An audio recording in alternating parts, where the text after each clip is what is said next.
ის რაც ჩვენ ვიხილეთ პაპუაშვილის მხრიდან თავდასხმა საქართველოს უახლოესი მეგობარი სახელმწიფოების ელჩებზე მეტყველებს იმას, რომ პაპუაშვილის და ამ ძალის ამოცანა არის არა ის იმ დაპირების შესრულება, რომელიც მათ ჰქონდათ საქართველოს ევროპასთან დაახლოება, არამედ პირიქით დაშორება ევროკავშირისგან, დაშორება ევროპისგან, დაშორება ჩვენი სახელმწიფოს მეგობრებისგან და ჩვენი ქვეყნის რუსულ წიაღში შეყვანა.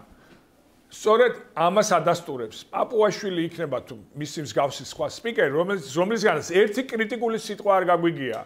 არც ლავროვთან მიმართებაში, არც ვოლოდინთან, არც პუტინთან მიმართებაში, მაგრამ ამავდროულად ენერგიულად თავს ესხმის ჩვენი ხალხის და ჩვენი სახელმწიფოს უახლოესი მეგობარი სახელმწიფოების ელჩებს.